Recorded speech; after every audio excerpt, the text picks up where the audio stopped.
Hello and welcome, ladies and gentlemen, to another round of the Next Gen Racing PROTO GT3 Championship Season 2, as brought to you on the premier sim racing platform available only on PC, known as iRacing. And today marks round 5 of 10 as we bring the first half of the season to a close with a visit to the legendary circuit that you know and love. It's the ultimate circuit in Belgium, that is the circuit de Spa-Francorchamps. Located near Stavelot and also near the Ardennes Forest, this circuit is a far cry from what it used to be when it originally arrived onto the scene, being a run all the way through the forest and back. This circuit has been gradually brought down to size, but the one thing that hasn't been brought down is the scale of the racing intensity and indeed the action that comes with it. A circuit that has played host to most major road racing disciplines, if not all of them, ranging from Formula 1 through to World Endurance Championship. Our drivers will be looking to take it on tonight and settle the score and get a good performance in and to make sure they carry the momentum into the second half of the season. But as for our schedule for tonight, times in Greenwich Mean Time, GMT, or Universal Coordinated Time at UTC, you'll see that we're moving back to the sprint and feature race round, and our times will be as follows. In just under 14 minutes time, we'll be heading out onto the circuit and seeing all our drivers making their way on around in anger, trying to set the best possible lap in the qualifying session. More on how it'll be split in short order. After that, we'll be making our way to the grid for our first race of the day, and that'll be the sprint race, the 20-minute sprint at approximately 25 past 8, before we take a brief breather and then go back to the grid for the build-up to the feature race, the second race of the day, and that will be the 60-minute feature that kicks off at approximately at 5 past 9. But as our drivers get set and get their practice in, you can tune in tonight via free media platforms for your viewing pleasure. This broadcast is being brought to you live, firstly on the official Next Gen Racing YouTube channel. If you go to youtube.com and search for Next Gen Racing, you can tune in there. Secondly, if you're more of a Facebook user, you can always go to facebook.com/groups/Next Gen Racing and tune in on Facebook. Or last but not least, if you're more of a Twitch inclined user, you can of course go to twitch.tv/TX1for1 and tune in there. Now, who is TX1for1? Well, allow me to introduce myself. I'm your host and commentator for this series. My name is Paul Walsh, also known as TX1for1 or Brit of the Spit, depending on what media you follow me on. And well, it's been a pleasure to bring you all the racing action so far, ladies and gentlemen. And this series definitely does not disappoint, I can tell you that. But speaking of not disappointing, we've had a calendar that hasn't disappointed so far, and let's take you through it. As we can see, we started off all the way back on the 18th of January 2023 with a visit to Fuji Speedway. In Japan, we saw it was all about the draft down the start-finish straight and also being calm and collected through the last sequence of corners. And there was the battle between what was Benjamin McCluskey and Chris Daines to the ultimate driver in the LMP2, it was not the LMP2, sorry, the LMDH Gold class. Wind forward a week, we made our way from Japan to Germany for the Hockenheimring Baden-Württemberg circuit. And there in Germany, we saw on the 25th of January, the rivalries continuing. Indeed, we also saw the tenacity and the tricks that need to be employed when making your way past the traffic when you're in the LMDH class versus the LMP2s and also the GT3s for the tight and narrow arena sections.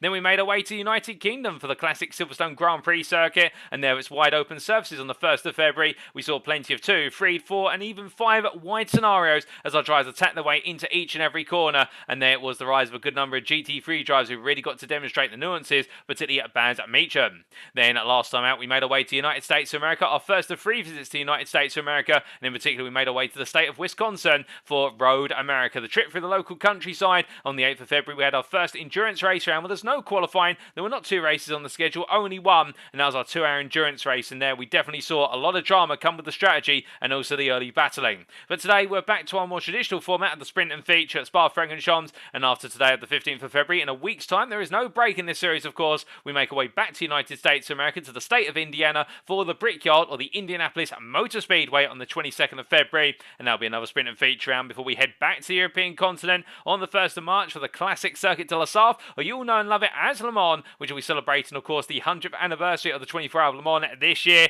And on the 1st of March we'll see our drivers take to the circuit in our second of 3 endurance race rounds of the season.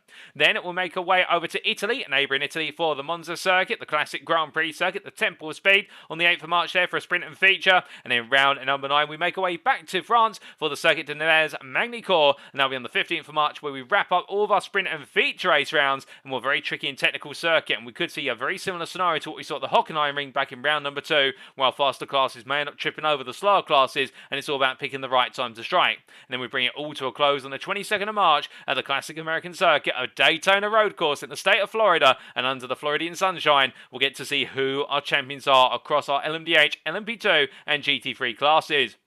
But speaking of champions, of course, let's go on to our Drivers' Championship after 4 rounds. And we can see here, starting with the hypercar, the LMDH Gold class of all drivers in the BMW V8M Hybrid. Well, Gareth Williams leads the way by only 2 points over Jamie Dorey, with Gareth Williams staying clear of all the drama and trouble at last time out of Road America to bring home a dominant win. But will he be able to hold on to it for long? Because after Jamie Dorey, we can see that SCCR Simsports' Craig Jones in P3 on 126 points, continue to break away from the chasing pack. But let's not count out Rafael DeSantis, the fastest driver on the circuit last time out, but caught up in a number of incidents which spoiled his campaign, and therefore he's now got to try and bounce back tonight, only 1 point clear of Benjamin McCluskey. In P6 we have Magna Yonland there ahead of Chris Daines, with William Voll there in P8 wrapping up the standings.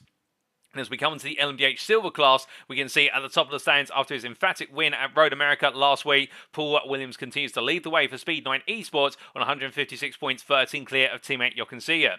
We then have their third teammate of Mark Baker there in P3 on 112 points, with Callum Jenkins there, not in attendance tonight unfortunately. We look forward to seeing his return on 94 points and falling out of touch with the top 3 at the moment. But again, it was a difficult time last time out at Road America, and he'll be looking to bounce back when he does return.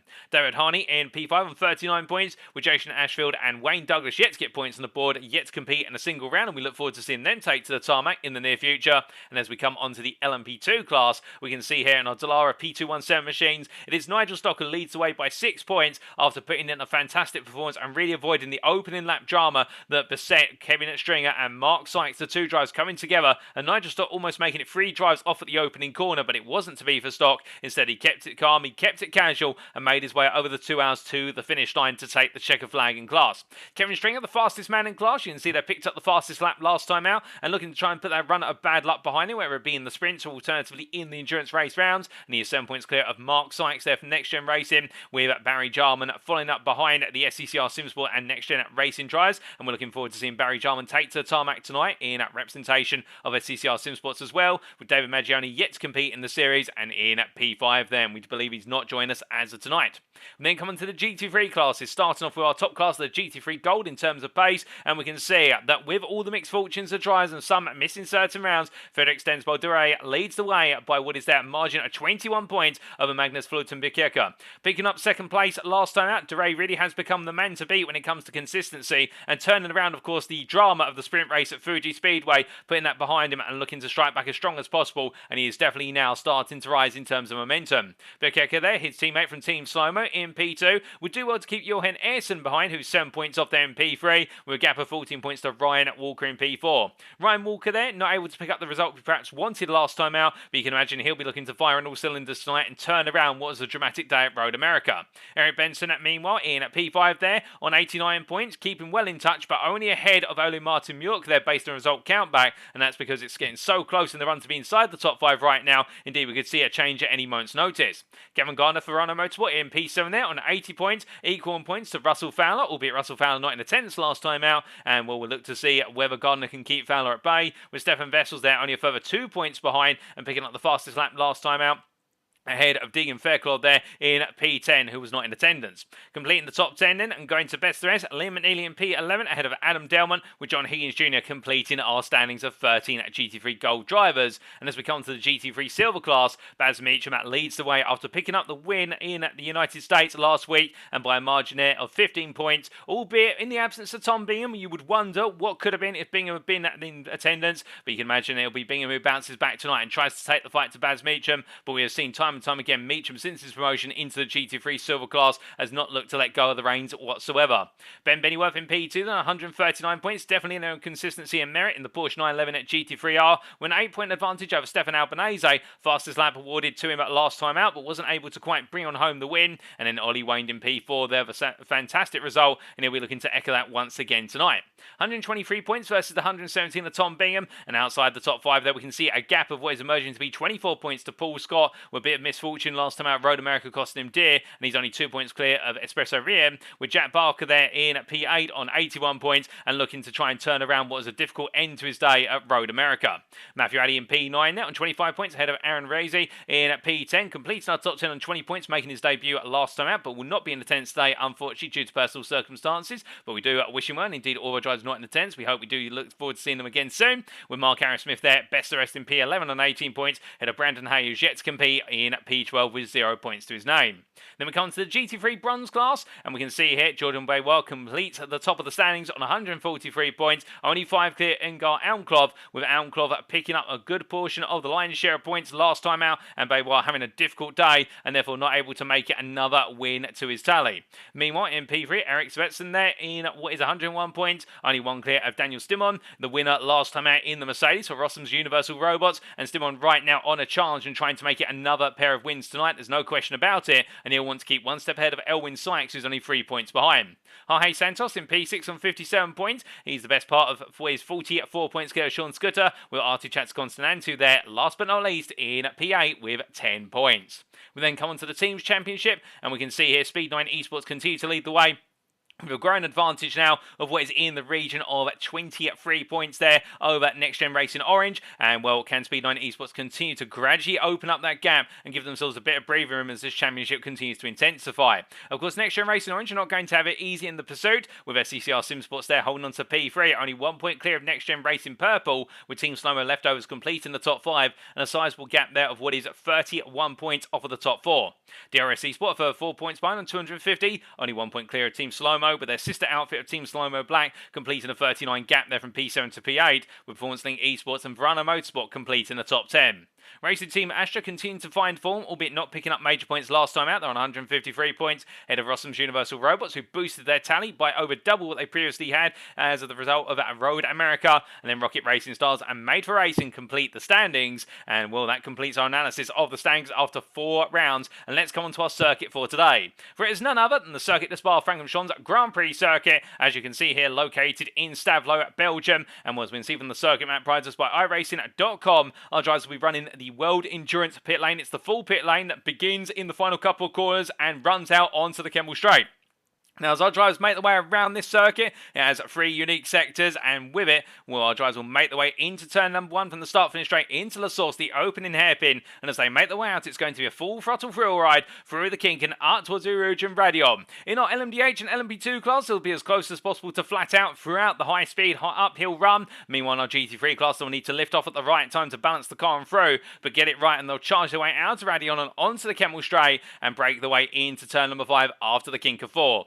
Breaking down from the highest possible speed over the course of the lap, they'll head into Les Corbs there of turns 5 and 6, rolling their way through the right into left-hander before coming out to the following up right-hander of turn 7 and breaking their way downhill into Rivage Corner. Off camber and continue to roll downhill, they'll exit out of turn 8 and make their way into Jackie X Corner, previously known as No Name, before making their way into Pawn at turns 10 and 11. A test of confidence or fight-or-flight response, our drivers will need to make their way through the double left-hand downhill apex corner before heading into the Fangers chicane at turns 12 and 13 at medium speeds, and then they'll head into the curve to Paul Ferrier, also known as Stavelo 1 and Stavelo 2 at turns 14 and 15, where they'll break their way down to some of the lowest speeds on the circuit and roll the way out onto the long run up towards Blanchimont Corner through the kink of 16, and then Blanchimont at turn number 17, which again in our prototype machines will be practically flat out, whereas in our GT3s they'll be as close as possible to flat out with high fuel in the car, particularly in the feature. We can imagine that our drivers may have to do a little bit of lifting. But as they make their way out of Blanchimont, it's then the final heavy braking zone to complete the lap into the bus stop chicane at turns 18 and 19, the 2 slice corners on the circuit, and as they exit on out, they'll have to do it all again,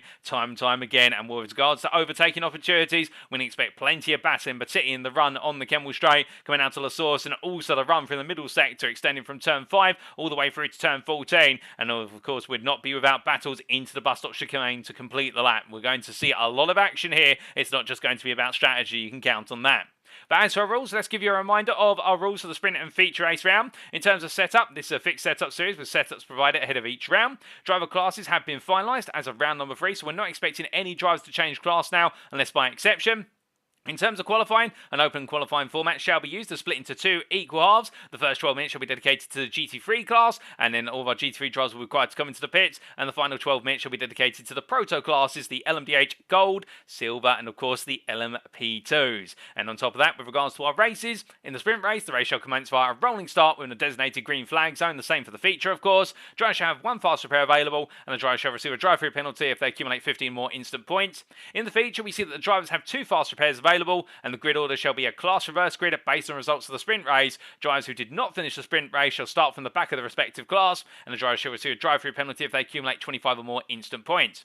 Drivers are expected to make one mandatory pit stop to take on fuel to get them to the end of the race unscathed on fuel capacity, but they do not have to change tyres. That's entirely optional. And indeed, in the GT3 class, with the fact that tyre changes occur at the same time of fuel going in, you imagine some drivers may try and change a couple of tyres there just to give themselves a little bit of an advantage as they go into the deep end of the race. That's enough rules, regulation, everything in between. I know what you're all here for. You're here for the racing. And, well, as our drivers get ready to go, we look to a couple of them making the way on around circuit right now, including Gareth Williams here, making his way down into the Pullen corner right now. The winner, of course, in the LMDH Gold class, last time out for Next Gen Racing Purple, and he'll be looking to once again put his name right on the top step from the outset of qualifying and going into the sprint and subsequently the feature, with only a minute to go before we make our way into the qualifying session. And of course, if you are tuning on any of the free media platforms, whether it's the Next Gen Racing at YouTube and Facebook content pages, alternatively at the TX141 Twitch channel, do not be shy. Feel free to say hi in the chat. We'd love to see you all tune in and let us know how you're doing and who you're cheering on today, as we say hello to Katie Eames there in the Facebook chat. Good evening to you, Katie, and it definitely should be a great race tonight because, as you say, it is a legendary track. But speaking of one driver who might be trying to make himself a bit of a legend already, Barry Jarman here on his debut for SCCR Sim Sports, as we see another SCCR Sim Sports car going around. In fact, I don't think so. I think that was Nigel Stock, the privateer, going on around, albeit the colours looking a little bit similar at a distance. Although, to be fair, I think I need to get my eyes tested. The number 7 driver there going the fastest of our LMP2 drivers in this final practice session. I wonder whether that could be the sign of what's to come today, with a half a second advantage over Kevin Stringer right now. Indeed, the two SCCR Sim Sports drivers will want to lock out the front row of the LMP2 grid, as we see Paul Williams, our LMDH Silver Championship leader, making his way out to turn number 1. Getting himself set, but indeed the checker flag now comes out onto this final practice warm-up session, so it's time for us to head into qualifying. And first up, of course, will be the GT3s. They make the way on now, and who will be on pole in our classes? Let's find out. So as we transition over into qualifying, we say hello to Mark Sykes there in the Facebook chat, and I do believe that Mark will very shortly be getting into his LMP2 machine. But as we look to our drivers starting to make their way out of the pit lane, well, for all of our drivers gradually inching their way on through out of their pit boxes and onto the circuit, well, the challenge for them will simply be who is going to come out on top over the course of a lap, and what do you need for a good lap, as we actually get ourselves corrected there, and it is the Grand Prix pit lane we're using, not the full World Endurance layout pit lane. So our drivers will emerge on the run out of the source and make their way up the hill. Apologies for the confusion there. Well, to do well at Spa-Francorchamps in terms of qualifying, you really need to have a car that is under your feet and fully in control by you as a driver. There's no one way to set up a car here for Spa, and of course with this being a fixed setup series, we're not expecting any drivers to make any tweaks to the setup of the car. The only thing they are allowed to touch, of course, is the brake bias. But what we mean is that you need to feel fully confident with the capabilities of your car. You need a car that you can attack with over the course of the entire lap, because we have 3 very unique sections to the lap, with a very high speed section to start off the lap, and then a medium to low speed section, and then another high speed section right at the end of the lap with a low speed chicane to wrap it all up. That means that every aspect of your car is going to be tested, and every aspect of you as a driver is going to be tested, as we see here Elwin Sykes making his way up and down the Kemble Straight. So therefore, you've got to feel confident in the machine. And we do know that Jordan Bayworth was very confident in the Ferrari 488 GT3 EVA. We've seen it time and time again. We've been able to make the stellar Italian stallion machine work to his advantage, and will he be able to do so again today in the number 64 car? My gut feeling says yes, he can. In the fact that he makes his way on down right now, it wasn't to be his day last time out Road America. Then again, one round does not define the championship per se. It's about all the rounds coming together, and well, it's a marathon and not a sprint, albeit we do have a sprint on the schedule. And as he makes his way up through the Vantage chicane there, getting himself set up for that opening lap. So we're trying to get as much tyre temperature as possible early on. It will be key, but at the same time, you do not want to push the tyres hard here at all, particularly in the race. If you make one error on the tyres, it causes them to be overheated, particularly if you're running through the Lake Cormac chicane at turns 5, 6 into 7. You'll feel that for the rest of the lap, and you've got to try and cool the tyres down before going on to the next lap, and that is a nightmare challenge that nobody wants to deal with. But speaking of dealing with things right now, as I try to make the way on through and onto that opening lap, very shortly we'll be riding on board with Baz Meacham as he takes us around for a flying lap of the Spa-Francorchamps circuit, albeit a little bit impeded there, I think, by a driver who's come out behind. But as he makes his way out of the bus stop chicane, we jump aboard and head down towards turn number 1.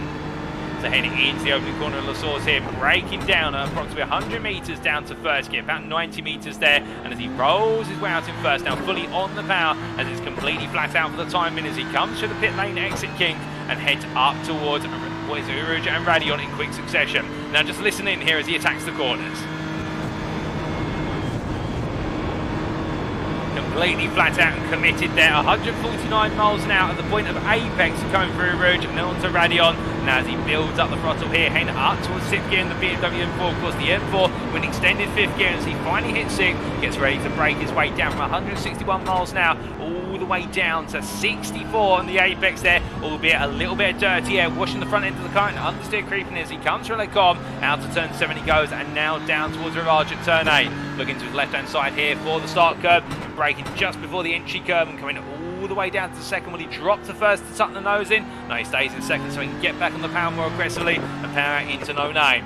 Running his way through the left hand over X corner then and heading on down now up towards Poon here, and as he gets ready to break into the long left hander, looks to his right hand side for his brake marker, braking at approximately 25 metres from the first apex, kicks it tight, lets the car rolling through, doesn't attack it too aggressively there. I think not feeling as though the tyre temperature's quite in the zone on the right hand side tyres, as he heads into the Fender chicane, now on to the brakes, going all the way down to 3rd gear, early apex there, straight line between the 2 apexes and bring the car round, and as he gets on the pound nice and early, now heads up towards turn number 14 into Stablo 1, and as he comes through the right hand of 3rd gear, back on the power, heading into turn 4, going to be as close as possible flat out here, takes a bit too much curve early on, that's going to kick the car out, but he brings it back together and up into 5th gear as he makes his way down the back straight and up towards Blanchimont corner, through the kink of 16, let's listen in, does he lift it for Blanchimont? Completely committed there, and Worsey makes his way down towards the bus stop chicane, 2 corners to go, onto the brakes here, approximately 130 metres from corner apex all the way down to 1st gear, plateau over 1 apex curve, keep clear of the next one and just turn around it, gets a little bit of oversteer on corner X out, but he completely turns the lap around, and with it that is a return to the pits there for what is Baz Meach and what was looking to be a reasonable lap, albeit impeded slightly with some dirty air at Lecom, but in the end that's what happens in qualifying. Of course, if you can't find space on circuit, then you may find yourself getting caught up in your haste. But as we see Cameron Gardner making his way through turn number 1, he's gone the fastest of the GT3 Gold drive so far, but a lot of times yet to come on the board, and I think Gardner feels as though that lap was not representative, given the fact that Benson has already set a, what is that, a 2:17.449, and well, we've also got a provisional point in the GT3 bronze class, our only bronze time right now, but we've got Elmclub a 2:18.775, so a lot of drivers trying to get a time on the board, but knowing that they won't have too many laps to do so, because with the lap timer in the GT3 class coming at about 2 1/3 of a minute, well, that does mean that for our drivers, they only really have approximately 3 to 4 laps in which they can set that time before they need to make their way into the pits, and well, that puts the pressure on, of course, because normally we've seen our drivers have somewhere in the region of at least 6 to 7 laps to be able to set their best possible time, but here when you've got far less laps to do so, mistakes become ever costly, and in the end it's all about, do you just go for a banker and then try to up the pace on the subsequent laps, or do you go all in from the outset, or do you compromise and say, right, I'm never going to give it 100% on the lap, I'm going to go for 95% and just invest in where that will put me on the grid and focus my energy into the race. Either approach you take here is going to be a tricky one with regards to when our drivers do go to that grid, because plenty of overtaking opportunities available here, so qualifying is not going to be the ultimate determining factor, albeit it may determine where drivers fit into the battles, particularly in the sprint, but not in terms of the overall racing in the feature. We can imagine our field will oscillate to and fro, but as we see Ollie Wayne making his way out of Stablo 2 in the Mercedes AMG Evo, one of a limited number of drivers in the GT3 class running the Mercedes, of course, naturally loved for its power plant with that 6.3 litre V8 engine in the front, and as he makes his way out through Blanche, the thing about this car, of course, very aggressive in the low gears with regards to rear traction, where those rear tyres really do light up when you get the throttle down, and also this car quite prone to understeer through medium to high speed corners, but as he flexes his way there through the bus stop chicane, making sure to keep that direction change in check, heads across the timeline. What's it going to be for Wayne here? Coming in 2:18.6, he crosses the line, and he does not improve, he stays on the 2:18.677 there, just gets slightly closer to his best time, but not enough so far, as meanwhile Ben Bennyworth coming across the line there, 2:19.577 in a new livery for today, and I do believe that is a tribute to Williams Martini, but also GPX Racing, all moulded together, of course. The Williams Martini Racing colours being a stalwart of Williams Racing over the course of the years, and also with regards to Porsche machines running through the 80s in particular, and then GPX Engineering being a regular in the GT World Challenge, running the Porsche 911 and most recently the Porsche 991 Mark II GT3 spec. But as he makes his way down the Kemmel Straight here right now, Bennyworth already has been one of his drives. He's never been the fastest driver in the GT3 Silver class, but he's been up there in terms of consistency. We have seen it time and time again, and well, the one driver who has perhaps overshadowed him a little bit is his fellow Porsche driver in class of Tom Bingham, who we see here for Performance Link Esports as he makes his way down into Rivage Corner. Well, right now the man is definitely finding all the links in the chain as he comes on through here, turn 8 and into X Corner at 9, for the simple reason he's absolutely flying. He's 1/10 clear of Ollie Wayne and definitely on an even fast lap right now as he makes his way on down. Meanwhile, in the GT3 Bronze class, we had Elwin Sykes take to the top of the stand. You can see that on the timing tower. In the GT3 Gold class, nobody has come close to beating at Benson's lap, of which a 2:17.449. The closest is Frederic Sens-Balderay, who is now 7.5 tenths off. But Benson has really found a way to make that lap time count, and I wonder here whether we've already got our GT3 Gold pole driver decided, and with it, what is, of course, our GT3 overall pole position. But then again, anything can happen, and as we talk about that, we say hello to Benji Racing there in the YouTube chat. Hope you're doing well, Benji. I do believe that is Mr. McCluskey himself, and we look forward to seeing him taken to the circuit in the near future in the LMDH Gold class. Of course, a lot of our drivers currently in the pit lane will be watching this broadcast, looking to see where the grip's coming up for our GT3 drivers, and that way they can really abuse it early on. It's all about doing a bit of research, but as we do see Bingham making his way through, we can see there behind, Bennyworth designed to tuck in behind and doing a little bit of a wobble there coming out of what is a Blanchimont corner, and I wonder if Bingham there decided, okay, in fact I'm going to go for it again on the next lap as he makes his way through the bus stop chicane. Not an improving lap, he did improve in subsector 2, but not at the very end of the lap. As he comes to the line, it's going to stay as is in terms of that 2:18.558 at the moment, albeit only 1.5 tenths off his previous best, so he's definitely up in the tempo. Meanwhile, Jochen Siegert coming out the final corner, drifting his way out of turn 19, and as he heads his way to the time line, he's currently P3, 6 tenths off of Sykes' lap for Racing Team Astra. And as he makes one through it, no improvement there, but we can see that Ingar Almklov, the Team Slow-Mo driver, only a tenth off of Sykes' pole lap at 2:18.676, so it could swing either way at the moment for the number 20 driver. Indeed, it does look as though it's going to be a shootout between the two of them, but meanwhile we do have quite a few drivers who have yet to get times on the board, including Jordan Blevois, as we see him here making his way out of Stavlo 2 and onwards towards the bus stop chicane here via Blanchimont. We also do have yet to get time on the board at Baz Meacham, also what is Stefan Albanese and Jack Barker, all what is GT3 Silver drivers. So it does look as though beyond Blevois it's GT3 Silvers who need to get those times in as soon as possible. But as he heads on down towards the braking zone here for turn number 18 into the bus stop chicane, we watch Blevois make his way to the end of this lap. 1.5 minutes still on the clock before our GT3s will be called and they can finish their current laps, of course. As he comes out the final corner, what's it going to be this time? He crosses the line. Is it a valid lap? And it is. It's P4 of a 2:19.295. Well, that puts him within 6 tenths of the pole lap and puts him in a rivalry for the second row versus Jochen Siegert, but he will not be too pleased, I think, with the fact that he is over half a second off the pole lap right now and has still got a lot of ground to find. As meanwhile, we do look to Stefan Albanese, the DRS eSport driver here, making his way up towards Blanchimont corner in the Audi R8 LMS, and as he heads on through the left-hander here with the Audi, of course, going to really dance its way between the corners, particularly in the middle portion of the lap. But the downside of the Audi is it's a very sensitive car with regards to that rear end, and one mistake could be the difference between the Audi being in the zone or you alternatively cooking those tyres and then having to really back the car for the remainder of the lap. As he makes his way across the timeline here, yet to put a lap on the board. Hopefully this one will count for Albanese, and he goes on to one more lap, and that lap has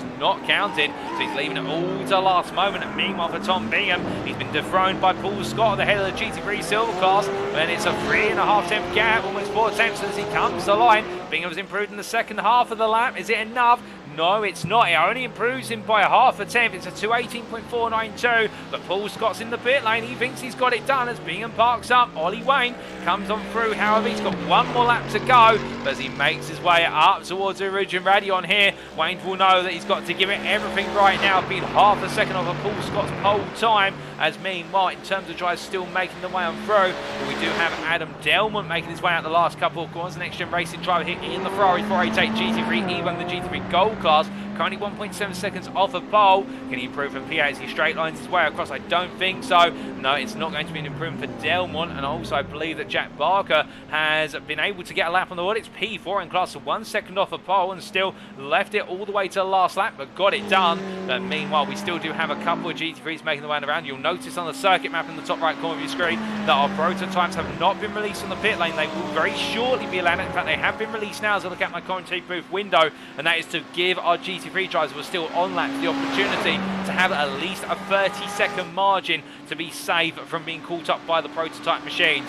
Meanwhile, Jordan Beauvoir makes his way out of the final corner, crosses the line there behind Espresso Rien. Will Rien there crosses the line, improves, but does not gain position. But meanwhile, we see Beauvoir improves as well, but no positional gains. The driver's putting in good laps at the end, but it's not enough. Meanwhile, Eric Benson here coming to the timeline. Can he improve further? As we can also tell you that Stefan Albanese has improved. Mikeka there moves to P7 in the GT3 Gold class. Benson improves, but it's not enough to take pole. And well, now it is just Stefan Albanese, the only driver yet to get a time on the board in our GT3s, I do believe. Yep, that is correct. And as he comes over, he's going to leave it all to last moment, as we're hearing that Baz Meacham has crossed the line, and he's only currently P7. Has he got a lap on the board, Baz Meacham? No, he has not. In fact, he's creeping round at the moment, so that is a disaster for Baz Meacham. But Albanese comes to the line, and well, it's purple in the final subsector. If this counts, it's going to be a good lap.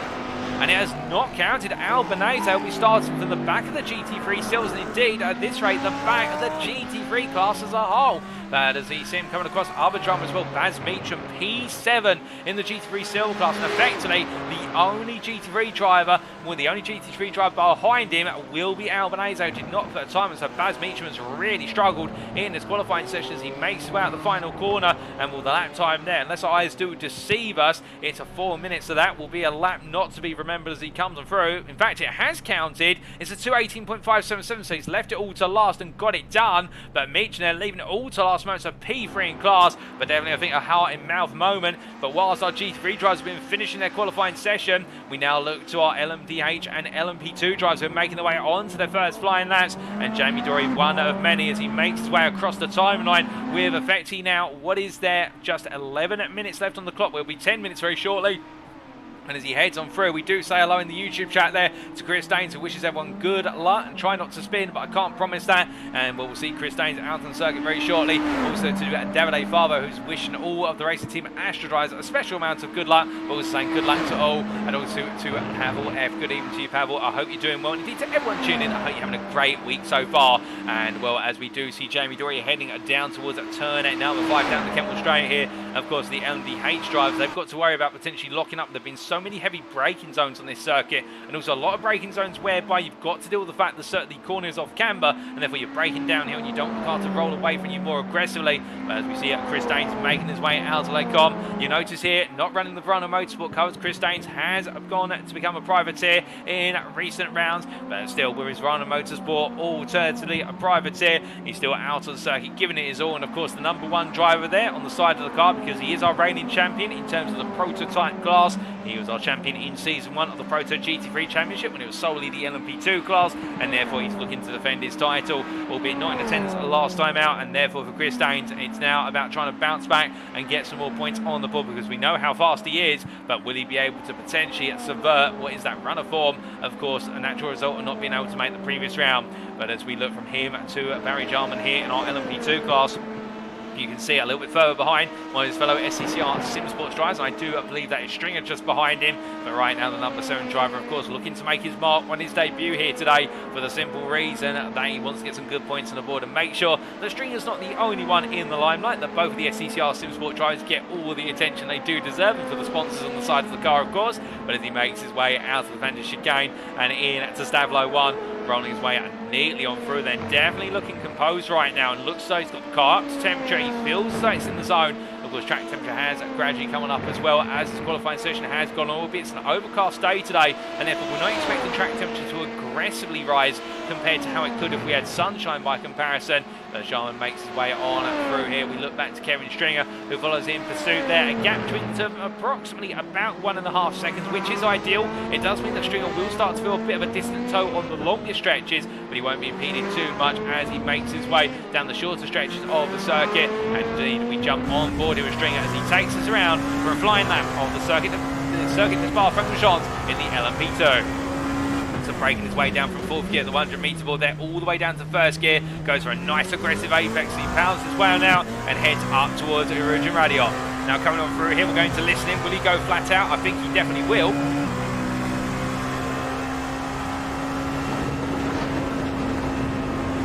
Fully committed there, 159 miles now at the slowest point, and that goes to show using the downforce and the grip in the tyres and the confidence of the driver all in sync as he makes his way down the Kemmel Straight, heading upwards here to 174 miles an hour as he puts it onto the anchors 100 metres from corner apex down to 2nd gear, 4 downshifts, and then roll his way through turn 6 over to left hand for turn 7 as he rolls his way out to the right hander and down towards Rirage at turn number 8. Onto the brakes as late as possible here and looking to get it nice and tight, albeit goes a little bit deep initially, but then goes to that 8 late apex, powering out in 1st gear, braking his way into X corner at turn number 9, trailing off in 2nd gear, back on the pad immediately as he touches the apex, brings it on through as he now makes his way down towards Buon corner.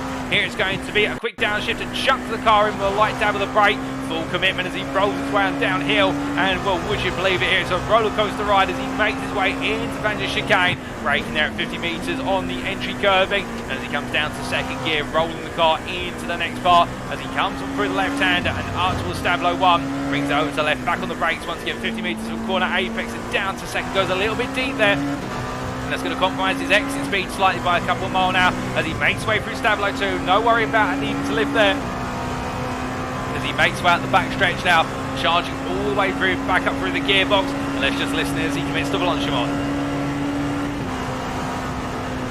An upshift there just before turning in 6th gear, 170 miles an hour on turning. And as he breaks his way all the way down from top gear to 1st gear, 48 miles an hour at the apex there at turn number 18, miles an hour. It's a beautiful lap from Stringer, and as he comes to a timing line, well, you couldn't ask for a better lap for reference at the circuit to Spa-Francorchamps, a 205.647. It's P3 currently, but still with Nigel Stock there 2 tenths away, and Jarman a whole 6.5 tenths away. Stringer will know he's got some work to do. Stock will feel the same. Sykes would double the work there with 1.6 seconds between himself and the pole lap, and what is 8 tenths of a second between himself and Stringer. But as they make the one round right now, Barry Jarman definitely setting the pace in the LMP2 class, and well, on fire at the moment, and definitely at the start of the evening on his debut so far as he heads on down the Kemmel Straight once again with 5 minutes to go. But as he heads on down, we look from our LMP2 drivers to our LMDH drivers, and it's Chris Daines who right now is your provisional pole sitter in the LMDH Gold class here as he just gradually tiptoes his way down towards Puon. And I think they're trying to recharge the battery because, of course, remember the LMDH machines only recharge their hybrid batteries when they're using the brakes, and therefore they will expend a lot of battery over the course of a single lap because there's a lot of power zones on low speed corners, and there are a few heavy braking zones, but at the same time there's a number of zones as well where you're braking down, albeit you're not braking that aggressively, and it's more coming out of a sequence of corners where then you're really trying to utilise the battery to get the run to the next corner. And as he powers his way out of Stablo 1 and Stablo 2, getting himself set up for another lap very shortly. Meanwhile, Paul Williams making his way on around. And you can see here that the LMDH Silver driver going purple in subsector 2, purple in subsector 3, and he's currently the fastest man in class by over 1.4 seconds over Jochen Siegert, with Mark Baker, the driver, yet to get a time on the board. Only 3 of the LMDH Silver drivers in attendance today, all 3 of them for SCCR, well, it's not SCCR, my apologies, Speed 9 Esports. But as he makes way for a little lock up there for Williams coming out of turn 18, makes his way across the timeline as he rolls his way on through. Well, it's not going to be improvement there for Williams by the looks of things. He stays on a 59.712, but still he has got time for 2 more laps, and he'll definitely try to make the most of them. As meanwhile, Mark Baker, his teammate, yet to get a time on the board as he comes on down. Meanwhile, we're hearing that Mark Sykes has improved, still stays P4 in the LMP2 class, but has neutralised the gap to now 6 tenths off of the next driver, Kevin Stringer, who's P3, as everyone continues to improve in the LMP2 class to try and bring down Barry Jarman's pole lap at the moment. As we see here, Mark Baker making his way out of turn at number 15 and heading down towards the braking zone for bus stop very shortly. We'll soon get a lap on board with one of our LMDH drivers as they come on through. And indeed, the LMDH lap times continue to tumble on in, with Gareth Williams and Rafael Dos Santos moving up to P2, P3 respectively in the LMDH Gold class, but nobody able to pip Danes to that pole post right now, with that 159.158 being the fastest lap set by anybody here in this qualifying session. But as Baker makes his way out of the last corner here, yet to get time on the board, but it looks like this may be a bit of a conservative lap to get one banked and logged in. He crossed the line there at 201.712, 2 seconds off a pole by Paul Williams practically, and he's got a way to go. But meanwhile, we do look from him to one of the drivers making the way on down towards Blanchimont right now, and it's none other than Rafael Dos Santos for DRS Esports here, as he just creeps his way along, and you'll notice that he is carrying quite a bit of speed, but now starting to build up again. You can see back on the brakes there, trying to charge the battery, accelerating, de-accelerating, really trying to put the car through the hybrid charging procedure. And as he now makes way into the bus stop chicane, now it's all in here as he makes his way on through. He'll just have enough time to get one more lap in, and as he rolls away across the line, we jump on board with Rafael Dos Santos for a lap in the LMDH BMW V8M Hybrid. So breaking his way into turn number 1, they're braking at about 75 metres, the latest you can go first gear without locking up, as he powers out now, making his way all the way out through the gears here, through third, into fourth, into fifth, and as he continues to ascend the gearbox up into sixth, let's listen in.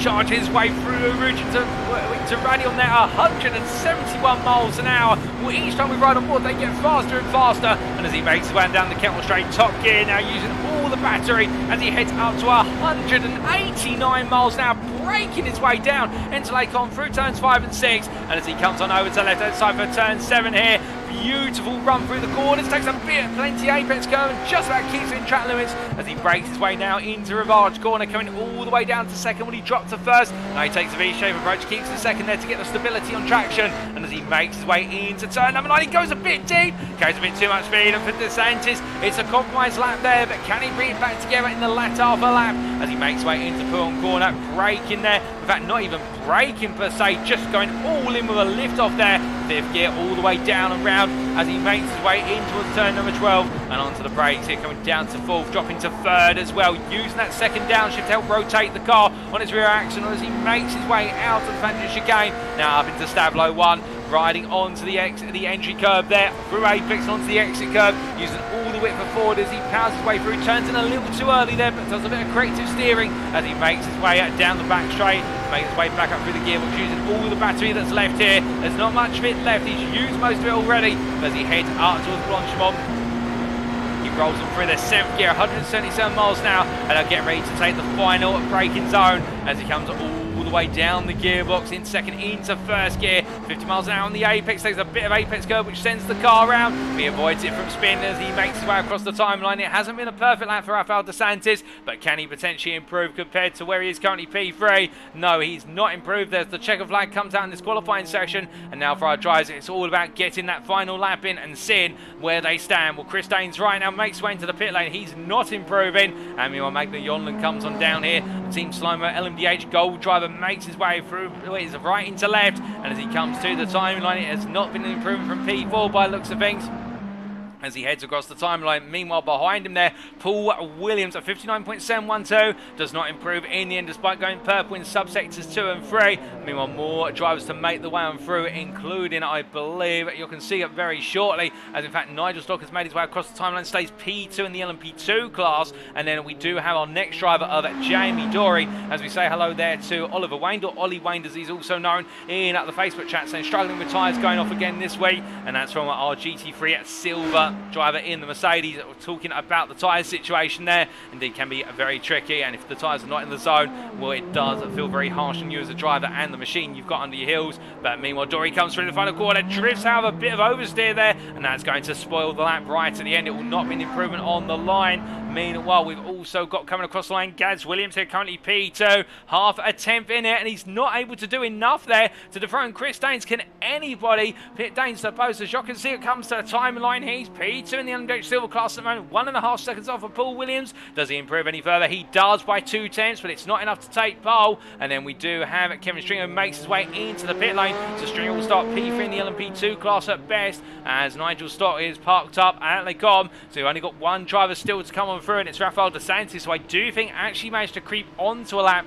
literally at the deadlock. So he's going one last time here to wrap up this qualifying session. And as he makes his way on through, you can see there the wobble of the car as he makes his way out, and it goes round there right at the end. And that's very unfortunate for De Santis, who was giving it everything, but it wasn't to be. And Jochen Siegert's just creeping along at the moment. But that is qualifying complete, ladies and gentlemen. And with that, that does mean Chris Daines is your overall LMDH Gold pole sitter. In LMDH Silver, it's Paul Williams. In LMP2, it's Barry Jarman on his debut for SCCR Simsport. We're going to also see in the GT3 Gold class, it's Stefan Vessels for Racing Team Astra. In GT3 Silver, it's Paul Scott for Next Gen Racing at Purple. And in the GT3 Bronze class, it's Elwyn Sykes for Racing at Team Astra. Good day for Racing Team Astra. Can they convert it into glory in the races? We're about to transition into the sprint. Let's begin finding out how the tale turns.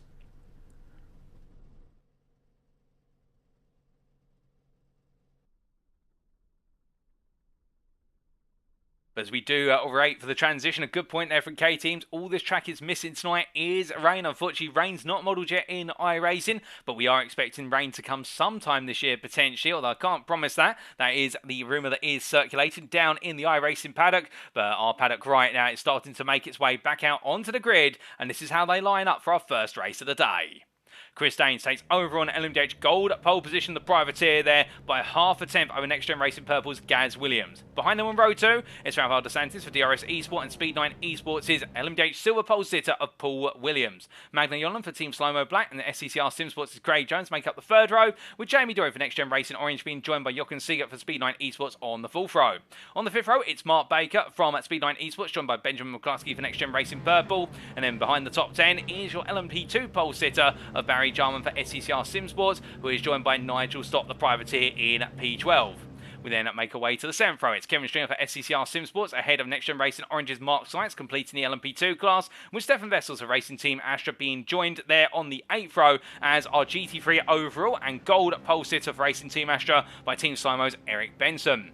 We then have Johan Ersson and Ole Martin Mjort there, the two Team Slow-Mo drives, making up our 9th row, with Paul Scott, your GT3 silver pole sitter for Next Gen Racing Orange, starting ahead of Ferric Stenswell-Duray there for Team Slow-Mo to complete the top 20.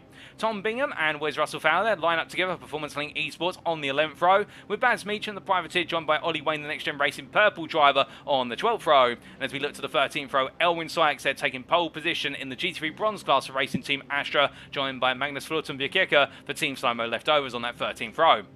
Row 14 is contested by Garen Garner for Renault Motorsport and Ingar Almklov for Team Slow-Mo leftovers, with Adam Delman and Espresso Rien completing the top 30. The Team Slow-Mo leftovers driver there having a difficult qualifying session.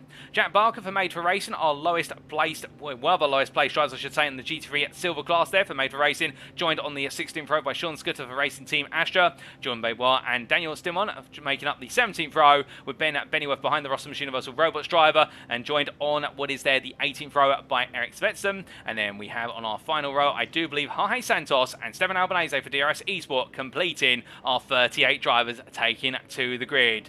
But with all the grid set, ladies and gentlemen, now all we need is the right to go racing. And as our drivers make the way on around, very shortly we will be seeing it is Chris Daines who takes us to the green for our first racer today in the round 5 sprint here at the Circuit de Spa-Francorchamps. But as he makes his way up towards the final corner, very shortly it will be to the Danishman to take us to the green. And how will he get on in the run to turn number 1?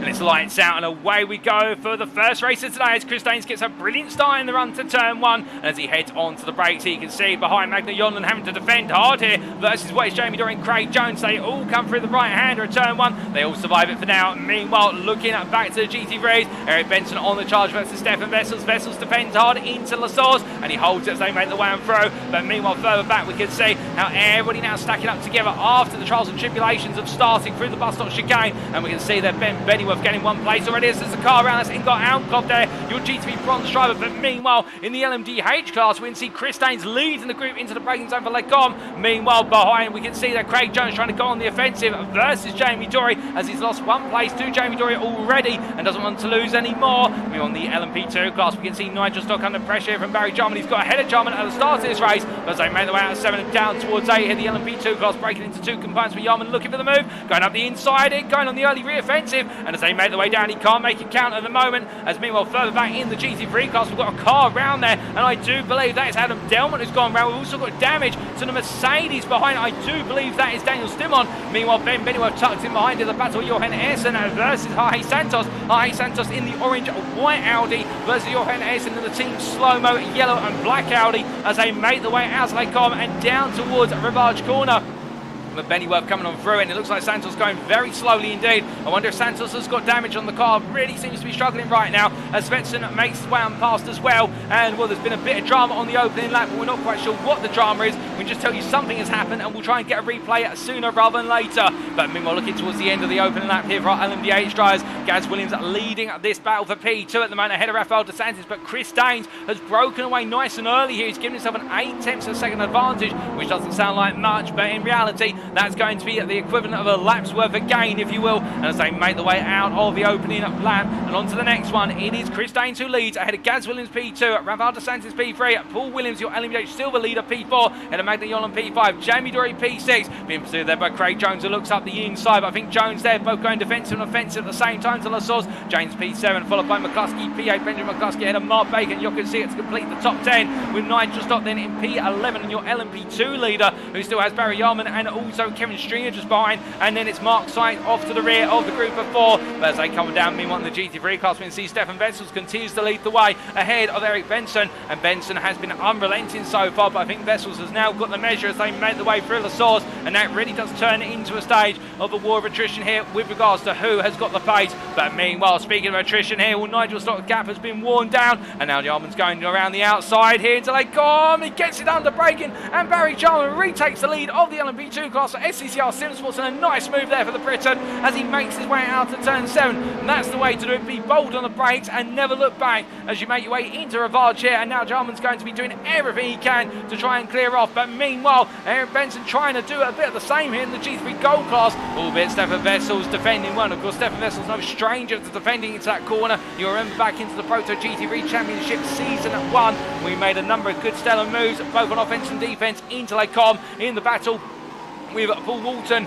and right now definitely using that experience to his advantage. But as they make the way on down, we look a little bit further back here to go, and Garland loses the rear of the car and just catches it in time through turn 7. We'll see a run wide there, Russell Fowler. So 2 GT3 drivers really struggling, but meanwhile as they make the way back up to speed, we do look from them up towards Nigel Stock here, who continues to try and go after Jarman, but in return he now has Kevin Stringer inching closer and closer. But we also do need to take a moment very shortly to understand what happened at the start of the race, as we did have a number of drivers involved in a major incident. In fact, we do get an opportunity to take a look back at what happened to Eric Svensson and also at Daniel Stimon on the opening lap. So as they made the way down into the bus stop chicane, this was under the formation, if you will, and then we went racing. So no instant initially here, although Svensson really being caught out, and then everyone having to slam on the brakes here, I think for a lockup or two. But then as they went racing in anger, so already charging on down, and what we can see here, all the GT3 drivers started to cluster together. Of course, that's the change when you start so far back. But here was Daniel Stimon making his way out through the source car, going around there, and I believe that was Almkov who went around, lost the rear of the car in progress. But then we jump on board here with Daniel Stimon as he made his way up the hill, and the Russell's Universal Robots driver, they're seeing the 2 wide between what's Elwin Sykes, and I do believe that was the DRS eSport machine. They both ran wide. Stimon comes on through. There's carnage ahead. He's got to pick a way through. Oh, goodness me. And straight to the side of the Team Slow-Mo car, getting a knock on the rear, and Adam Delmont involved in that incident as well. Can we find out what exactly caused all of that is the question, and what we do try to find out as we take a look a little bit further into that replay. And this was from Sean Scutter's view. He just dodged all the carnage ahead, but what exactly happened? We heard that Magnus Flunton Bukirka got caught up in all of it, and we try to understand a little bit more of that from Bukirka's perspective. Now again, we start to see him make his way up the hill here. That's Baz Meacham side by side as they made the way up the hill.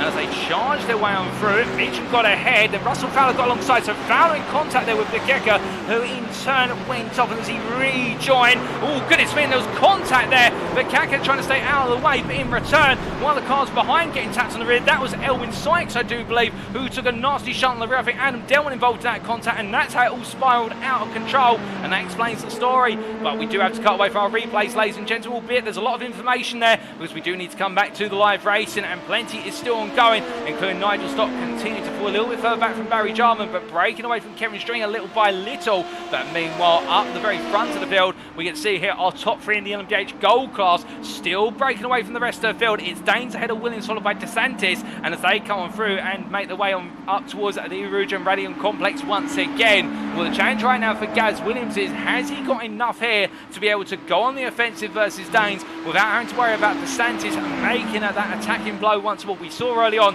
that Williams tried to get onto the back of Danes, but Danes opened up the gap, and then it was all about defending versus DeSantis. And I think DeSantis continued to just try and apply that pressure little by little, as meanwhile looking further back, that's Jamie Dorey looking up the inside here of what is Magny Yonland as they make their way into Lecom. Up the inside he goes, and Yonland not really offering a defence there, but I think trying to save a little bit of the braking potential of the car, and also making sure not to fight right now, but instead of fighting right at the end of the race where it matters most. I think Yonland will be trying to come back in the next few laps as they head on down. Meanwhile, side by side here coming out of Stablo 2 for Jack Barker versus Willie Sean Scooter there, and Scooter your leader in the racing team Astra BMW M for the GT3 bronze class, as Barker right now trying to hold off Ben Bennyworth. These drivers both losing out considerably at the start of this race, albeit I think a lot of GT3 drivers losing out with the way the race started. There's a bit of contact there from Bennyworth, as there's more contact there with what is, I do believe, that is Sean Scooter, who comes on through with wounds to the car as well. Bennyworth and Scooter come together, and now Eric Svetson absolutely catapults across the bus stop chicane. My good lord! And that car, well, I don't think Svetson could do anything other than let the car just roll on through. But my goodness, that is not the way anybody wants to see it go. And Svetson are careening off the circuit. And when we take a look back at what exactly happened. So coming on through here, I think Svetson in contact with the rear of Bennyworth. Bennyworth in return in contact with what was there, Sean Scooter, and Svetson, well, the car in the end just flying on through. Can't get the car stopped on that grass. It's carrying a lot of speed. He tries to slide, but then it bounces off the verge. And Jack Barker right now, if he didn't see that car coming, I think he'll look back at this after today and think, thank goodness, that could have been more than a Code Brown moment, as we like to say, in terms of a scary moment in the world of racing. But meanwhile, Ingot Almklov, as we come back to your live pictures, is now your G3 bronze leader. I don't think he's going to quite believe how he's taken the lead of this class right now, with 2-second advantage over Sean Scooter, who carries on. But definitely a lot of drivers now sporting damage to their cars, and for Almklov, he just needs to keep it consistent here, and he may be able to bring home the win without trouble in his rear guard viewer. But as he makes his way out of Rivage and down towards Ix, it continues on here with the racing, and with it, of course, the drama awaits us at any moment. Meanwhile, looking to Baz Meacham here, of course, having what was a late run in qualifying to move his way up to P3 in class, and now tucked in behind P3 driver Ollie Wayne. Will Meacham losing one place at the beginning, but still trying to pick his way through. As he comes through there, Stavlo 1 into Stavlo 2, and caught up behind Wayne. He's also got Eric Benson behind him, and of course the Team Slow-Mo drivers right now want to try and come on through and chase down only Martin York, who you can see is just ahead of the two silver drivers. Meanwhile, we have got a change for the lead in the LMP2 class that we'll come to very shortly. In fact, I do believe we've got a bit of difficulty there for Kevin Stringer, and that's up at Lake Oh, goodness me, what on earth has happened here? We've got 3 LMP2s all going round together. Well, there's got to have been a major incident between them, but what exactly is Mark Sykes literally just goes between the gap, full pace there for NXTGEN Racing Orange's driver, and moves up into P2. Complete bravery there, no sign of slowing down, but we get a quick replay of what exactly happened there between Stringer, Stock, and also Jarman.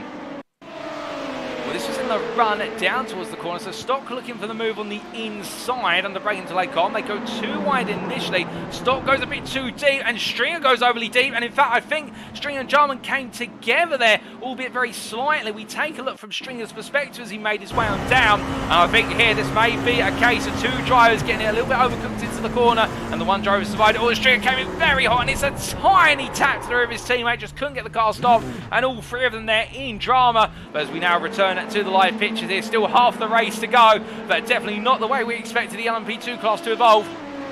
And right now, Mark Sykes making the most gains out of it all, but still Kevin Stringer leads the class.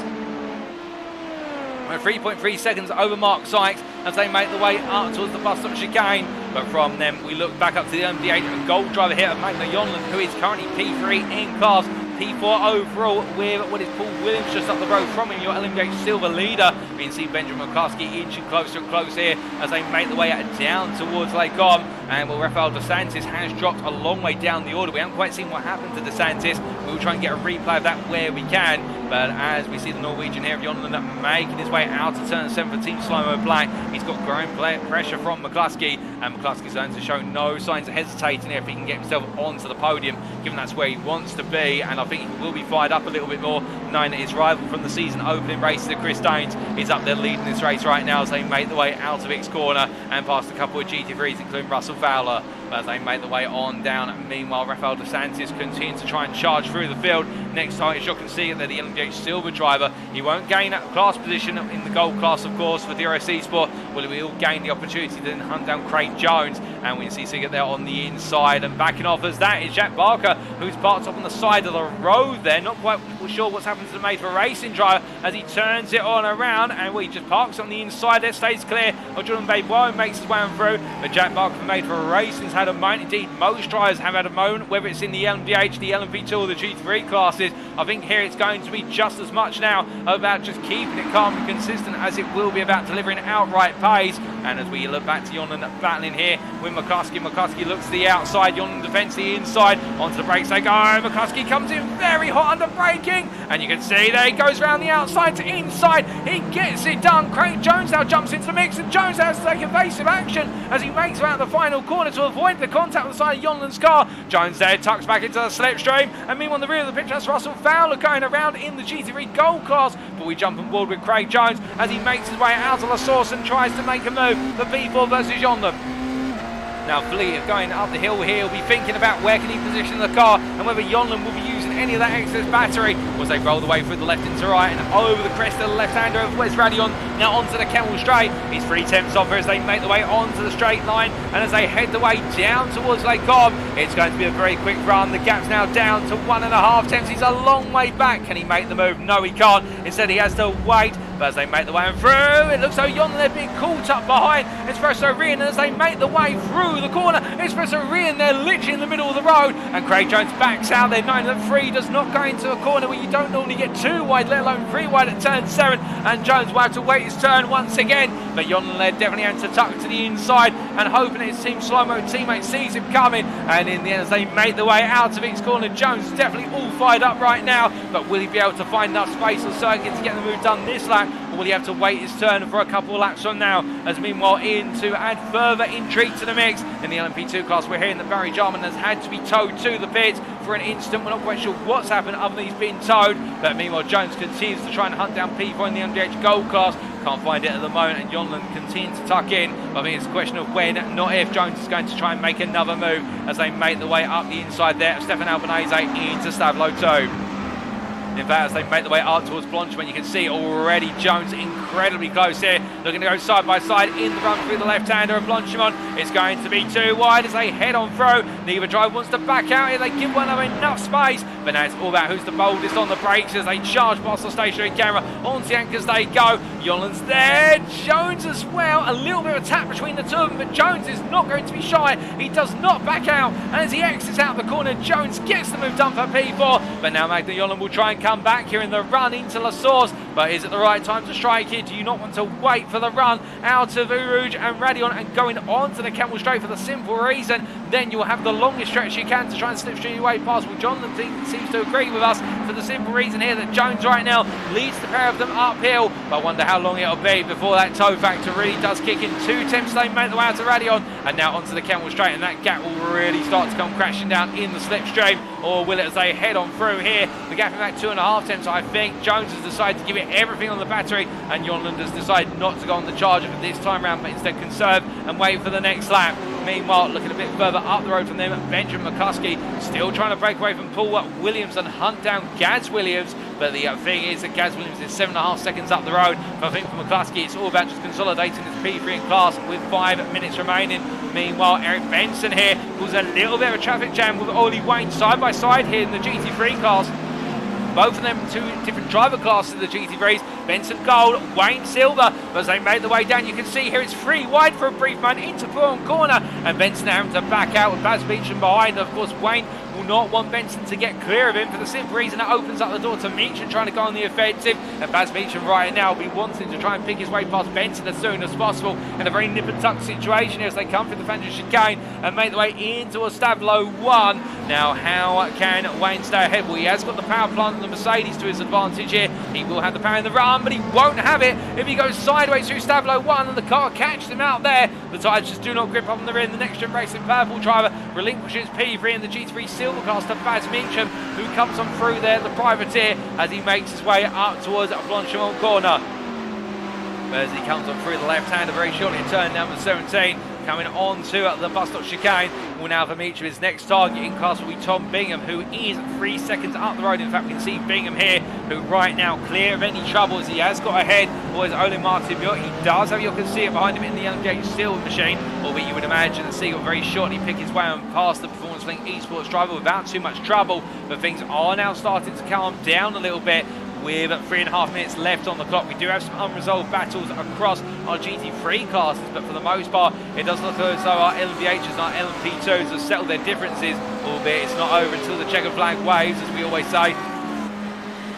As our drivers head into the deep end of this race with a couple more laps remaining, will there be any more last gasp moments? And well, right now, the one driver who will not be wanting any drama in this race will be Paul Scott, your GT3 Silver leader for NXTGEN Racing Orange. It's been some time since we've seen him on the top step, but right now, the number 85 Audi driver is doing everything right here in the sprint at Spa-Francorchamps. And if he carries on this way, it's definitely going to be a major haul of points in the early stages of today, and then it'll galvanise him ever further to try and bring home the win and make it 2 out of 2 in the feature, as Ole and Martin Björk a bit further back here trying to push on past Tom Bingham to hunt down Frederic Stensvold-Durey. But now, as they make the way out of Rivage corner, you can see there that Björk having to back the car off and go a little bit deep with the dirty air and not quite able to carry the momentum he so desires. It is nasty, the dirty air off the back of another GT3 coming through Rivage corner, because it's such a downhill corner by default. You naturally will feel the car wants to go deep, and then with the dirty air compounding, that understeer just creeps in on the nose of the car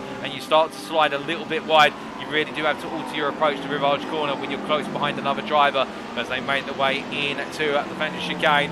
Meanwhile, we look here back to Daniel Stimmer, the Rossum's Universal Robots driver from the Czech Republic, as he makes his way out of the Lecom sequence and down towards Rivage. He's ever close now to the back of Jordan Baywa as they make their way down towards the braking zone. Well, as they come on through here, you can see Baywa going defensive, and meanwhile Stimmer deciding just to run the natural racing line as they power their way on out. And for Baywa, I do wonder here if the Frenchman feels as though it's going to be a question of needing to defend on the final lap as we ride aboard the gearbox here of the number 64 Ferrari. As they head the way into Bourne corner, what does Baywa have in his favour? Well, what he does have, of course, is a Ferrari that's quite nice for this middle sequence of corners, and also it's got good top end, but the downside of the Ferrari, of course, is it takes a long time to reach its top speed. Conversely, the Mercedes goes up through the gears very quickly, and therefore it's got a lot of acceleration and does reach very similar top end speed, but he gets there faster. And as they make their way out of the Fender chicane into Stablo 1, you can see Baywa just able to take the corners more comfortably, plus also he does have that natural advantage of what is there not being in the dirty air of another car. And as he makes that Stablo 2, the gap opens up quite considerably. Meanwhile, we do look to Craig Jones, who has found his way past Rafael Dos Santos. And how did this happen, I hear you ask? We take a quick look back. Well, this was in the run down the Kentwell Straight, and we can see that Jones was ahead initially. Rafael Dos Santos looked for the move on the outside, and as they broke their way into Lake Com, Jones battling hard, and Dos Santos a little bit of a tap between the two of them, and having to back out there. I think two going into one situation, and in the end they've settled the differences, and now they go again as we return to live pictures, and we can see, oh goodness me, there's more contact between them as the two drivers come together. And well, for both Jones and Dos Santos there, neither driver wanted to back out, and Dos Santos thinking he could go around the outside, but I think for Craig Jones, There's going to be quite a bit of damage to the car. Meanwhile, with only 5 seconds to go, here is your overall race leader and coming to the end of his race right now. He's led from start to finish. He hasn't put a foot wrong, and with a 4-second gap between himself and the rest of the field, it's a return to form for Chris Daines. He comes to the line to take the checker flag. Your winner overall and in the LMDH Gold class there, ahead of what will be Gareth Williams in P2 for Next Gen Racing Purple, and it will be Benjamin McCluskey who comes to the timeline P3 to complete the LMDH Gold podium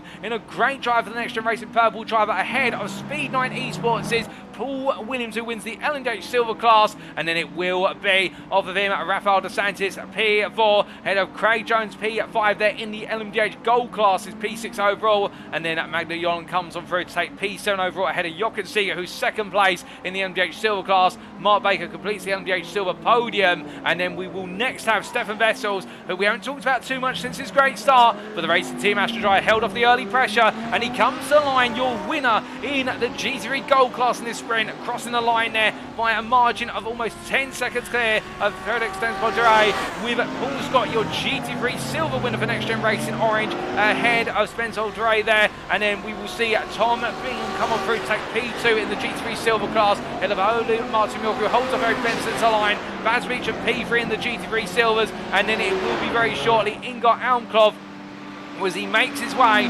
through Blanchimont corner. I don't think he's going to quite believe how he took the G3 bronze lead with all the incidents that happened on the opening couple of laps, but he'll take it, and the team slow-mo leftovers driver steer clear of the danger and the drama to win in the G3 bronze class there by 10 seconds over the rest of his peers as he crosses the line to take the checker flag, and it will be Sean Scudder who comes on through to take P2 in the G3 bronze class in a damage but still moving at BMW M4 for Racing Team Astra, and then behind him we will soon see P3 in the GT3 bronze class go to Jordan Bayard there, the Frenchman, as he crosses the line ahead of Ben Bennyworth in the G3 silver class, and Daniel Stimon in the end not quite able to make the move for the podium, but the Russell's Universal Robots driver 9, it was within reach, and he'll give it his best shot in the next race, there's no doubt about it. And then as we continue to see our drivers make their way across the line here, Elwin Sykes P5 in the GT3 bronze class, and what is P33 overall, and then Jorge Santos will be the last driver to finish this race on the lead lap there,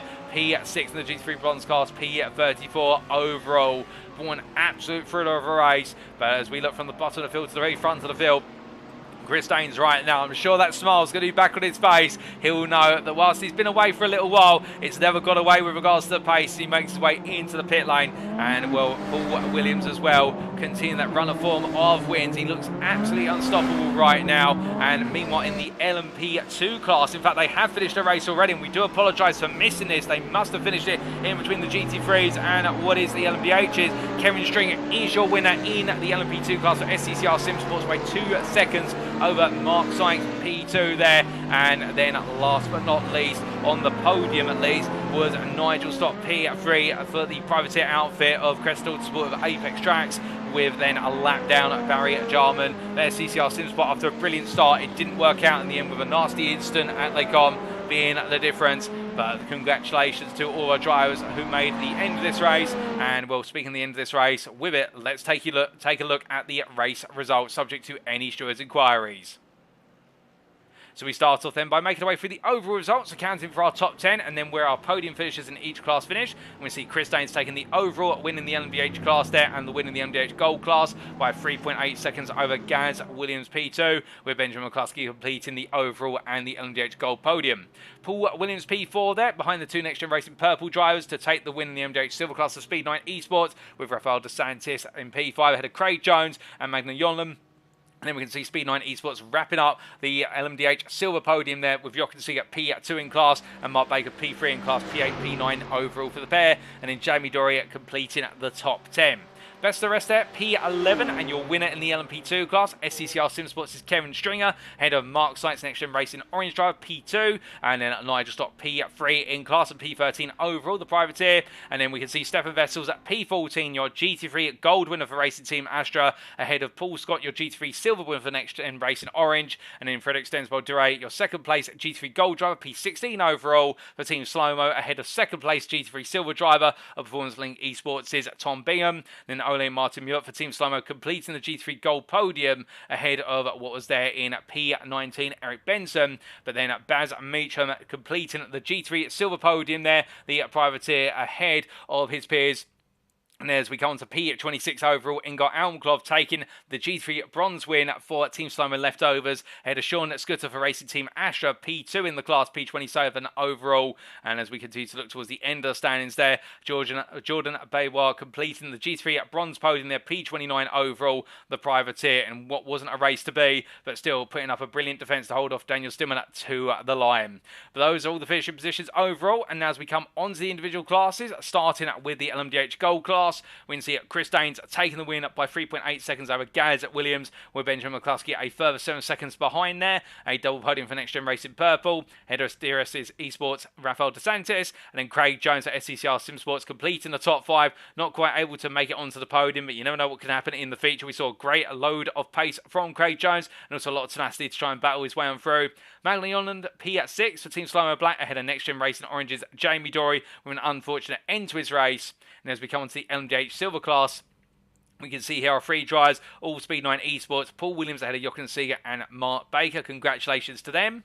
And then as we come on to the LMP2 class, we can see Kevin Stringer taking the win in dramatic fashion over the course of the race between the top 3. But the SCCR SimSports driver, they're 2 seconds clear of Mark Sykes for NXTGEN Racing Orange, who capitalised with the chaos, and Nigel Stock, the privateer, completing the podium with Barry Jarman at P4 there for SCCR SimSports, and definitely showing a lot of pace, finishing 4 laps down, but that's not representative, of course, of what he's bringing to the table, and we're definitely looking forward to see how we can turn it around in the feature.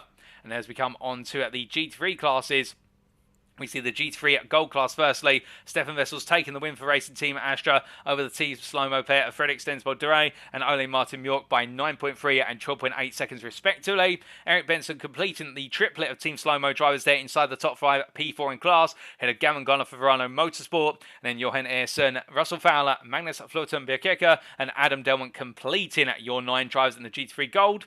And as we come on to the G3 Silver class, we can see Paul Scott there for NXTGEN Racing Orange, taking the win by 4 seconds over Tom Bingham for Performance Link Esports, with the privateer Baz Meacham completing the podium, albeit not the way he wanted it to go. I think he'll feel as though he had the pace to be right up there. And then we see Ollie Wayne at P4 for NXTGEN Racing Purple, ahead of Stefan Albanese for DRS Esport, and then Espresso Rien, Jack Barker and Ben Bennyworth completing the 8 finishers. And as we come on to the G3 Bronze class, we can see your winner there confirmed with Ingar Almklov for Team Slow-Mo Leftovers, 10.1 seconds clear of Sean Scooter for Racing Team Astra, with Jordan Baywa there completing the podium in what was a dramatic start to the race for the GT3 Bronze class, but they all made it through in the end, with Daniel Stimon at P4, just ahead of Elwin Sykes Racing Team Astra, and then the privateer of Jorge Santos finished ahead of Eric Svetsson, who finished a lap down for Team Slow-Mo Black. Well, those are all the finishing positions for the sprint race of today, ladies and gentlemen. But, of course, we have one more race on our schedule. And you can see there it is the 60-minute feature. We'll be back in approximately 5 minutes of the build-up at 9:05. Don't go anywhere. You won't miss it. We'll be back shortly.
Alrighty, ladies and gentlemen, we are back then for the continuation of round 5 of season 2 of the Next Gen Racing Proto GT3 Championship. We do apologise for the delay of approximately 15 minutes to getting back underway. Unfortunately, there was a technical issue with the loading of the feature race lobby on iRacing, but we've been able to get that resolved. Our specialist techs at the Next Gen Racing community were able to take a look and get the issue resolved, and now we are all set and ready to go racing once again, albeit with 3.5 minutes before we take to the grid, and therefore we'll be shortly back onto the field with regards to who will be the leading driver in each of the classes over the course of 60 minutes of racing. And well, as we see our drivers getting set right now, we do look to one of the fastest drivers out of the circuit that comes to being in a GT3 car, and that is none other than the 27 driver of Stefan Vettel's racing team, Astra, the South African, absolutely flying high in the GT3 Gold class in the sprint. And can he make it 2 out of 2 in the feature? That will, of course, be the challenge that he needs to confront. But it's not just about him. Well, we do consider the fact that he does have the likes of Eric Benson also looking to go for gold within the G3 Gold class, and also what is it for an extent Dorey, as we do see here the Norwegian team slow-mo making its way down through one corner.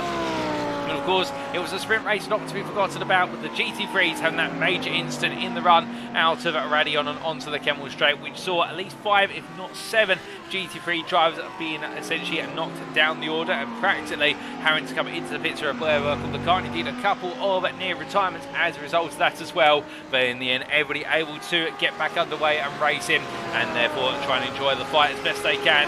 And of course, you want to get to the end of the sprint, because if you're able to finish the sprint, even if you finish last, then you're guaranteed to be in that reverse grid for the feature. And if you finish last in the sprint, you start on pole for the purposes of the feature. So what better way to try and make a comeback there if you can start at the very front? And one driver who'll be known all about that, of course, is Elwin Sykes. He makes his way on down here, albeit I do believe that some deliveries for our drivers not quite loading correctly at the moment and still being downloaded. I think we've got a bit of a technical issue here with regards to our trading paint software that has decided that it's not going to download things at a rapid rate of knots. So hopefully we are going to see that issue alleviated in the near future, but if not for any reason, we may just have some slight technical issues with regards to our drivers' liveries for the purpose of this one. It does seem as though with technical issues that do come, they don't just come alone, they do come by the dozen, as it is always the way. Or as I like to say, it's the rule of 3. Things always seem to happen in threes. But right now, as our drivers are getting set, we are going to have some liveries that are not going to be loaded up correctly for some time, and we will try and get that resolved as quickly as possible. But as we do see Elwin Sykes making his way on through, and look to Paul Williams, the Speed9 esports driver, coming out of the final corner here and all set to go with a minute left to go. And well, he'll be absolutely chomping at the bit and looking to do everything he can to make it another win and make it 2 out of 2 again, as he heads on through the right hand of turn number 1. And we are hearing a number of drivers reporting issues with regards to being able to join the race lobby. In fact, now whether this is an issue with iRacing or not, and well, you're not seeing this on screen of course, but a number of drivers are reporting this with regards to in the Next Gen Racing official Discord, as I'm just taking a look at another screen here. So if people are trying to sort things out, but with there only being 30 seconds until the gridding process is complete, this could be that we do have a bit of a depleted grid for the purposes of our feature race today. Not ideal, of course, given the fact we did have 38 drivers take to the grid in our sprint, and we'd love to see that number again here in the feature just to mix things up. But this could be an opportunity for those who are able to make it to the grid to pick up some key points. The race does go ahead, and well, as we see Barry Jarman making his way out down the Rivage corner, of course, not the way he wanted it to go in what was the sprint race, despite being one of the fastest drivers in the LMP2 class. As the checkered flag comes out this practice session, he'll have the opportunity now to try and bounce back in the feature and bring home a win on his debut evening. As we look to Magnus Fluttum at Björkika here, the team slowing leftovers driver, now being made back to the pits, and well, he heads back out to the grid very shortly along with the rest of our drivers, and this is how they line up for race number 2 of the day. It is Jamie Dorey who takes pole position for Next Gen Racing Orange ahead of Magna Yolan there for Team Slow-Mo Black. Behind them on row number 2, it's Craig Jones for SDCR Supersports, joined by Rafael DeSantis for DRS Esports, and it's Benjamin McCluskey for Next Gen Racing Purple and Gaz Williams for the same team there on row 3, with Chris Daines completing the run of the LMDH Gold drivers and is joined on the 4th row by Speed9 Esports' Mark Baker.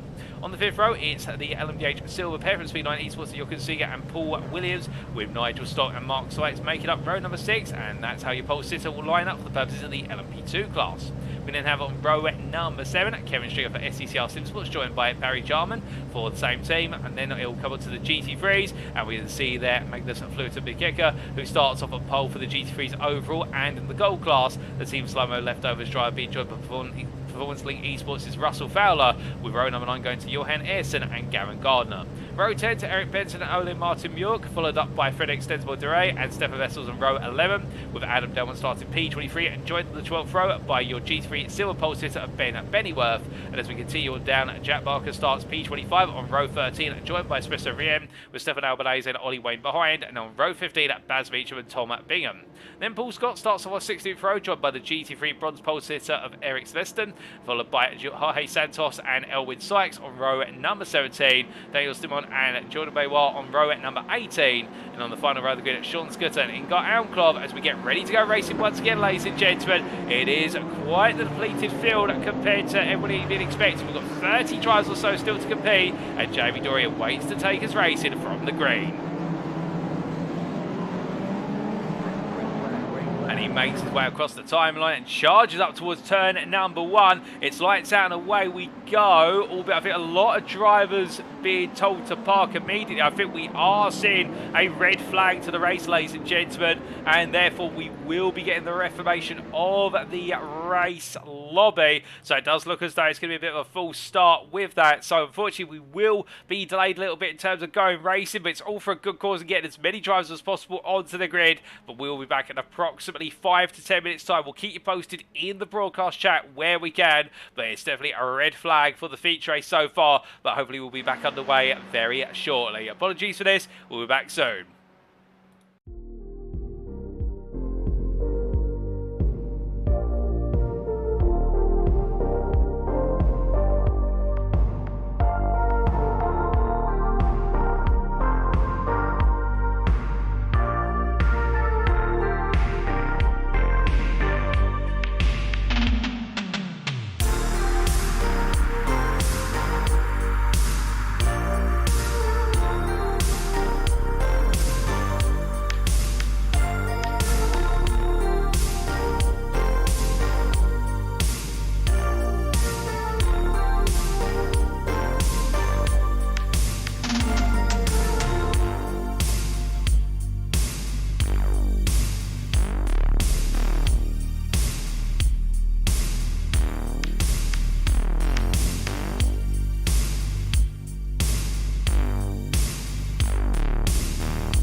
Hello, ladies and gentlemen. We do apologise for the delay and the technical inconvenience. Unfortunately, as you can see on the screen, we won't be going racing anymore this evening due to the fact that the technical issues we are experiencing seem to be affecting iRacing as a whole, and therefore when we have tried to reform the feature race lobby again, the same technical issues do appear to be recurring. And therefore, it would be unfair for a number of drivers not to be able to go racing through no fault of their own versus other drivers being able to go racing. And therefore, we've taken the decision that the feature at Spa-Francorchamps will be postponed to a later date in the season. We have not decided what the later date will be in terms of whether it will be on an alternate day. So we'll have 2 sets of races in 1 week or to the end of the season. But we will provide a further update in due course as to when the feature at Spa-Francorchamps will take place. But with that, it's not the way we wanted to wrap up tonight. But thank you very much for watching and being with us and understanding. I can see that I'm very grateful to Jorge Santos in the YouTube chat, and also to K-Teams in the Facebook chat. Just named 2 of you. Appreciate you understanding, ladies and gentlemen. And well, if you have enjoyed the broadcast today, either way, and you want to know more about the NextGen racing community, then why not check out our official website. That is nextgenracing.co.uk, the home of fair and equal sim racing for all. Alternatively, if you are on Facebook and want to join our official Facebook group to keep up to date with all the latest news and series we run, then of course we have facebook.com/groups/nextgen racing. But with that, of course, ladies and gentlemen, the story will go on, and next time we'll be heading back to the United States or America, presumably for round number 6, Wednesday the 22nd of February 2023. It will be at the Brickyard, the Indianapolis Motor Speedway, where we continue the run of the sprint and feature combined races, and there who will get away with the ultimate result of a pair of wins perhaps at one of the most challenging circuits in the world and perhaps the grandest venue in the motorsporting universe, which sent out crowds year in, year out, and a wonderful road course to boot. Join us then to find out how the story continues. But until then, we've been Next Gen Racing. I've been your host and commentator, Paul TX141 Walsh, also known as Britain and Spit, depending on what media you follow me on. And until next time, ladies and gentlemen, remember to stay well, stay safe, stay smiling, but most importantly, remember to stay on track. Good night.